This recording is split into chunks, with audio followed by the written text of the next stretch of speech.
ஹரிநாராயண துரிதி நிவாரண பரமானந்த சதாசிவசங்கர நாளென் செய்யும் வினைதானென் செய்யும் என நாடி வந்த கோலென் செய்யும் கொடுங்கூற்றியன் செய்யும் குமரேசர் இரு தாளும் சிலம்பும் சதங்கையும் தண்டையும் சண்முகம் தோளும் கடம்பும் எனக்கு முன்னே வந்து தோல்லிடினேன். ஓம் அனுமந்தாய வித்மகே வாயு புத்திராய தீமகே தந்தனோ மாருதி பிரச்சோத்தியாத் பட்டீஸ்வரம் ஸ்ரீ விஷ்ணு துர்க்கையே போற்றி. உலகெங்கிலும் வாழ்ந்து கொண்டிருக்கும் ஸ்ரீராம் ஆஸ்ட்ரோ யூடியூப் சேனல் நேயர்களுக்கு டாக்டர் சைதை ராஜாவின் அன்பான வணக்கங்கள், வாழ்த்துக்கள். நம்ம இந்த எபிசோடில் 2 வார ராசி பலன்கள், அதாவது 15 நாட்களுக்கான பலன்கள், நவம்பர் 1ஆம் தேதி முதல் நவம்பர் 15 தேதி வரைக்கும் உள்ளடக்கிய நாட்களுக்கு கிரகங்கள் எப்பேற்பட்ட பலனை வழங்கப் போகிறது என்பதை பார்க்கலாம் வாங்க. இந்த 5/11/2025 பௌர்ணமி திதி வருகிறது. இதுவரைக்கும் எங்கள் சேனலை பார்த்து கொண்டிருக்கும் அன்பர்கள் சப்ஸ்கிரைப் செய்து கொள்ளுங்கள். தொடர்ந்து பார்த்துக்கிட்டு வரீங்க. அதே நேரத்தில் ஸ்கிப் பண்ணாமல் பாருங்கள். ஏன்னா ஒவ்வொரு எபிசோட்லேயும் கடைசியில் ஒரு முக்கியமான தகவல் நம்ம சொல்ல போகிறோம். ஒரு முத்தாய்ப்பான தகவல் என்ன அப்படின்னா, ஒவ்வொரு ராசியிலும் ஒவ்வொரு நட்சத்திரத்தில் பிறந்தவங்களுக்கு அவங்களுடைய பண வருவாய் எப்படி இருக்கும், எப்படி வருவாயை ஈட்டிக்கொள்வது, எந்த தெய்வத்தை வழிபாடு செய்வது அப்படிங்கிற ஒரு விலாவாரியான ஒரு சம்பத்து தாரை பற்றி நம்ம விளக்கமாக சொல்ல போகிறோம். எங்களுடைய வீடியோ பிடிச்சிருந்தால் லைக் பண்ணுங்கள், ஷேர் பண்ணுங்கள், சப்ஸ்கிரைப் பண்ணுங்கள், மறக்காமல் சப்ஸ்கிரைப் பண்ணுங்கள். நன்றி, வாழ்க வளமுடன். கன்னி ராசி அன்பர்களுக்கு வணக்கம். கன்னி ராசி காலபுருஷனுக்கு 6வது ராசி. புத பகவான் ஆட்சி பெறும் வீடு. இப்பொழுது புத பகவான் 2ஆம் இடம் துலாத்தில் இருக்கிறார். நவம்பர் 1ஆம் தேதி முதல் நவம்பர் 15ஆம் தேதி வரைக்கும் உள்ளடக்கிய நாட்களுக்கு இந்த கிரகங்கள் எப்பேற்பட்ட பலனை, இந்த 15 நாட்கள் பலன், 2 வார பலன்கள், இந்த கிரகங்கள் எப்படி தரப்போகிறது என்பதை பார்க்கலாம் வாங்க. உத்திரம் 2, 3, 4 பாதங்கள், அஸ்தம், சித்திரை 1, 2 பாதங்கள் உள்ளடக்கியது. இந்த ராசி அன்பர்கள் பார்த்தீங்கன்னு சொன்னால், இந்த வார கிரகங்கள் இந்த ராசி அன்பர்களுக்கு நல்லதை தருமா இல்லை சங்கடங்களை தருமா? ராசிநாதன் 2ஆம் இடத்தில் இருக்கிறது சிறப்பு. அவர் 1க்கும் 10க்கும் ஆதிபத்தியம் பெற்றவர். நல்லவன் நல்ல இடத்துல இருந்தாலே அது சூப்பர் சக்ஸஸ் அப்படின்னு சொல்லிடலாம். 4க்கும் 7க்கும் ஆதிபத்தியம் பெற்ற குரு பகவான் 11ஆம் இடத்தில் இருப்பது இன்னும் தலையாய ஒரு தலைப்பு செய்தின்னு சொல்லணும்.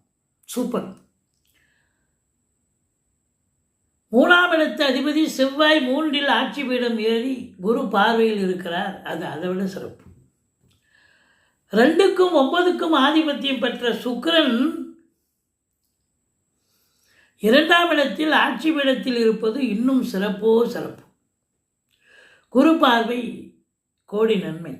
3ஆம் இடம் முயற்சி ஸ்தானம், 5ஆம் இடம் புத்திர புத்திரிகள் ஸ்தானம், அடுத்தது 7ஆம் இடம் லைஃப் பார்ட்னர். இந்த 3 இடத்தையும் குரு பார்க்கறது சிறப்பு தானங்க. அப்போது இந்த கன்னி ராசியில் பிறந்தவர்களுக்கு இந்த 15 நாளும் ஓஹோன்னு இருக்க போகிறது. எல்லாத்த விட முக்கியம் 6இல் ராகு. சூப்பருங்க. 6ல் ராகு இருக்க கொடுத்து வைக்கணும். அஷ்டலட்சுமி யோகம். எதிரிகளை துவம்சம் பண்ணுவீங்க. 6ல் ராகு இருந்தால் அப்படி ஒரு வெற்றி ஸ்தானத்தில் ராகு அமர்வது சூப்பரோ சூப்பர். இப்போது தொழில் எப்படி இருக்கும், அதான முக்கியம். தொழில் நல்லா இருந்தது, உத்தியோகம் நல்லா சிறப்பாக இருந்ததுன்னு சொன்னால் மற்ற ஆஸ்பெக்ட்லாம் நல்லா தானங்க இருக்கும். இப்போ தொழில் பாருங்கள், 10க்குடைய புதன் 2இல் இருக்கிறார். அப்போ வாக்கினை தொழிலாக கொண்டு செயல்படக்கூடிய இந்த அன்பர்கள், அதாவது வழக்கறிஞர்கள், ஆசிரியர்கள், பேராசிரியர்கள், இலக்கியவாதிகள், சொற்பொழிவாளர்கள், மேடை பேச்சாளர்கள், ஜோதிடர்கள், டாக்குமெண்ட் ரைட்டர்ஸ், இப்படி சொல்லிகிட்டே போகலாம். புதனுடைய ஆதிக்கம் நிறைய இருக்குங்க. புதனால அறிவு ஜீவிங்க, அது நல்ல நிலையில் இருக்கார். அப்போ அந்த ஆதிக்கம், புதனுடைய ஆதிக்கம் நிறைந்தவர்களுக்கு இந்த 15 நாளும் சூப்பர் சாதிக்கக்கூடிய நிலை. அப்போ 2 கூடையவன் ஆட்சி பீடத்தில் இருக்கிறார், ராசிநாதனும் போய் அமர்ந்திருக்கிறார் என்று சொன்னால் பொருளாதார மேன்மை, குடும்ப மேன்மை சிறப்பாக இருக்கும் அல்லவா? அப்போ பொருளாதார மேன்மை இருக்குது, குடும்ப மேன்மை இருக்குது, எல்லாம் இருக்குன்னா இப்போ 10ஆம் இடம் சிறப்பாக இருக்குதுன்னு அர்த்தம். 10 கூடையவன் 2ல் இருக்கார், எந்த குறையும் கிடையாது. அப்போது 11ல் குரு இருக்கார் பாருங்க, தனக்காரகன் என்று சொல்லக்கூடிய குரு பகவான் 11ஆம் இடம், சூப்பரான இடங்க. அப்போ இந்த கன்னி ராசி அன்பர்களுக்கு பல மழை பொழியக்கூடிய காலம் இந்த 15 நாட்களும். செல்வ செழிப்பு அதிகமாக இருக்கும். இது நாள் வரைக்கும் 5க்கும் 10க்கும் அல்வால் பட்டிருப்பீங்க. ஆனால் இப்போ பார்த்தீங்கன்னு சொன்னால் குரு கடகத்துக்கு வந்ததுக்கப்புறம் பார்த்தீங்கன்னா அப்படியே கட்டுக்கட்டாக பணத்தை எண்ணுறதுக்கே உங்களுக்கு நேரம் பத்தாது, அப்படி எண்ணிக்கிட்டே இருப்பீங்க. அது ஒரு சிறப்பான நேரம் அல்லவா? சந்தோஷத்தை தரக்கூடிய நிலை, ஆத்ம திருப்தி கிடைக்கும். அதே நேரத்தில் தேக ஆரோக்கியத்தில் சிறப்பு இருக்கும். உங்களுக்கு கல்வி பயிலும் மாணவ செல்வங்கள் அவங்க நல்லா படிப்பாங்க அப்படின்னு சொல்லணும். 3ஆம் இடத்துல முக்கூட்டு கிரகங்கள் இருக்கின்றன. சூரியன், புதன், சுக்கிரன் சேர்க்கை. குடும்பத்தில் ஒரு அமைதி, சந்தோஷம், குதூகலம், நல்ல பணவரவு, பொருள் வரவு, குடும்பத்தில் சுப நிகழ்ச்சிகள் நடத்துதல், வெளியார் சுப நிகழ்ச்சிகளுக்கு சென்று வருதல், அதாவது நண்பர்களாலும் உறவினர்களாலும் வீடே கலகட்டும் அப்படின்னு சொல்லலாம். அந்த அளவுக்கு ஒரு சந்தோஷமாக இருக்க போகிறீங்க. எடுக்கிற முயற்சி இமாலய வெற்றி பெறுங்க. 3 ஆட்சி பீடம், அது மட்டுமல்ல குரு பார்வையில் இருக்கிறார். இளைய சகோதரருடைய நிலை சிறப்பாக இருக்கும். அவர் நல்ல வளர்ச்சி, நல்லா இருப்பார். உங்கள் இளைய சகோதரர், இளைய சகோதரிகள் பரஸ்பரம் அவங்க உங்களுக்கு உதவி செய்கிறது, நீங்கள் அவங்களுக்கு உதவி செய்கிறது, ஒருத்தர் வீட்டுக்கு ஒருத்தர் போகிறது. பிபிஓ சாஃப்ட்வேர் போன்ற பிரிவில் பணியாற்றுபவர்களுக்கு கூட ஒரு பொற்காலமாகத்தான் இது அமையப்போகிறது. குறுகிய தூர பயணத்தால் நன்மைகள் நடக்கப் போகிறது. 4ஆம் வீட்டு அதிபதி, 7ஆம் வீட்டு அதிபதி. 4ங்கிறது தாய். அப்போ தாயாரால் உங்களுக்கு அனுகூலங்கள், பெரிய ஏதோ நல்லது செய்ய போகிறார் உங்கள் தாய். தாய் வழி சொந்தங்களால் கூட அனுகூலம். அப்போ தாய் மாமன் மூலமாக நல்லது நடக்க போகுது. அசையா சொத்துக்கள் மூலம் ஆதாயம். வண்டி வாகனங்களை வச்சு பொழப்பு நடத்தக்கூடியவர்கள் சவாரி சிறப்பாக கிடைச்சி நல்ல சம்பாத்தியம் இருக்கும். ஆனால் அந்த 4ஆம் வீட்டை சனி பார்க்குறார். கொஞ்சம் கடின உழைப்பு, அவ்வளோதான், வேறு ஒன்றும் கிடையாது, பயப்படவே வேண்டாம். 5ஆம் இடத்தை குரு பார்க்குறார். சீட்டாட்டம், race, lottery, speculation, share market, online business பண்ணக்கூடியவர்களுக்கு சூப்பர் அப்போ அருமையான நேரம். சந்தோஷமாக இருக்க போகிறீங்க சிம்ம ராசியில் பிறந்தவங்க, அதுதான் இங்கே உண்மை. 12ல் கேது, ஆன்மீகத்தில் நாட்டம் அதிகரிக்கும். ஆலய வழிபாடுகள் செய்வீர்கள், கோயில் குளங்களுக்கெல்லாம் போயிட்டு வருவீங்க, தீர்த்த யாத்திரை மேற்கொள்வீர்கள்.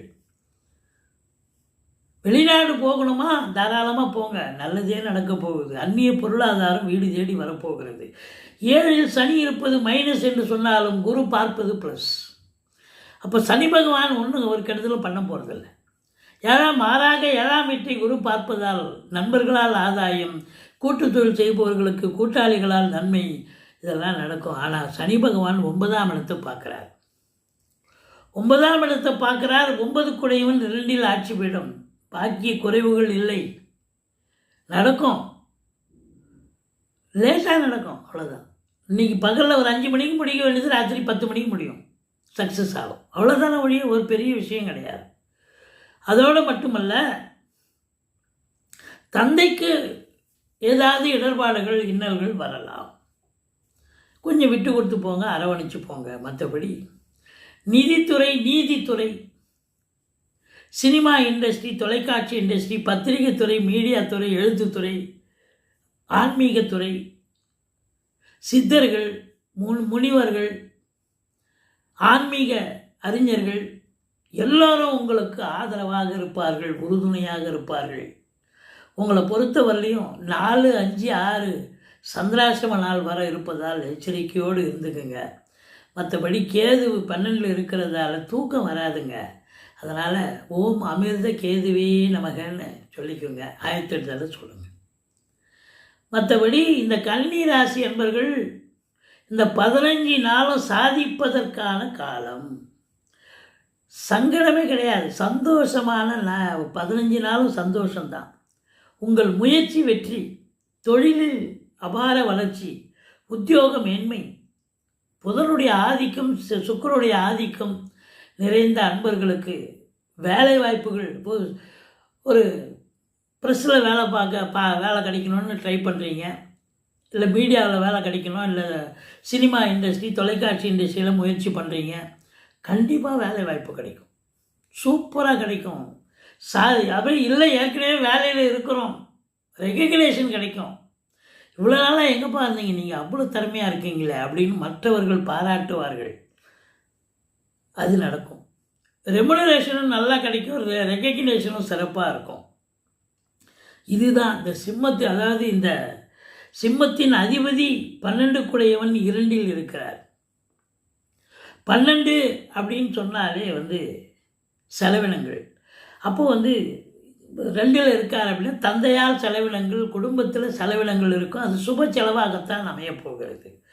மற்றபடி தொழில் உத்தியோகம் சிறப்பாக இருக்கும். கணவன் மனைவி ஒற்றுமை, சந்தோஷம், எல்லாம் 7 குடையவன் மிச்சம். வாழ்க்கை துணையால் உங்களுக்கு பெரிய கிரீடம் வச்ச மாதிரி சந்தோஷமாக இருக்க போகிறீங்க.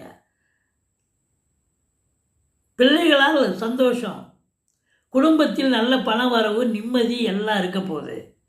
அது சங்கடம் இல்லாத சந்தோஷத்தை தரக்கூடிய ஒரு 15 நாள் இது அப்படின்னு சொல்லணும். இந்த உத்திரம் 2, 3, 4 பாதங்களில் பிறந்தவர்கள் ஐயப்பனை வழிபாடு செய்து கொள்ளுங்கள்.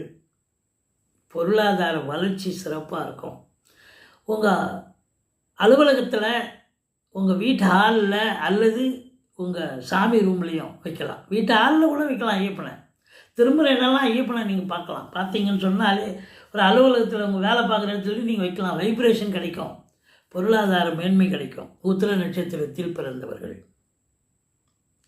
ஹஸ்த நட்சத்திரத்தில் பிறந்தவர்கள் பார்த்தீங்கன்னு சொன்னால் கை தான் அவங்களுக்கு சின்னம். அதாவது காங்கிரஸினுடைய பழைய சொல்லியிருப்பாங்க கை சின்னம். அதுதான் இந்த ஹஸ்த நட்சத்திரத்தில் பிறந்தவர்கள். இந்த கையை இமேஜாக நீங்கள் வச்சுக்கிட்டு நீங்கள் ஆள்லேயும் வேலை பார்க்குற இடத்துலையும் வைக்கலாம், சிறப்பாக இருக்கும். இதை பொறுத்தவரையிலையும் நீங்கள் வணங்க வேண்டிய தெய்வம் பெருமாளை வழிபாடு செய்யுங்கள். ஏதாவது சின்ன சின்ன தடங்கல்கள் பிரச்சனைகள் வந்தால் சக்கரத்தாழ்வாருக்கு நெய் தீபம் போடுங்க. மற்றபடி குறை ஒன்றும் இல்லை. இந்த கன்னிராசி அன்பர்கள் 4, 5, 6 சந்திராசிரம நாள் வர இருப்பதால் நவம்பர் 4, 5, 6 கொஞ்சம் எச்சரிக்கையாக இருங்க. சந்திராசிரமம் சொல்லிட்டீங்கன்னா நீங்கள் சோதனமாக நடந்துப்பீங்க. மற்றபடி நீங்கள் கழுவுற மீனில் நழுவுற மீனுங்க, சாதிக்கக்கூடிய நேரங்க இது. நிச்சயமாக சாதிப்பீங்க. வாங்க, எங்களுடைய வீடியோ பிடிச்சிருந்தால் லைக் பண்ணுங்கள், ஷேர் பண்ணுங்கள், சப்ஸ்கிரைப் பண்ணுங்கள். நன்றி. வாழ்க வளமுடன்.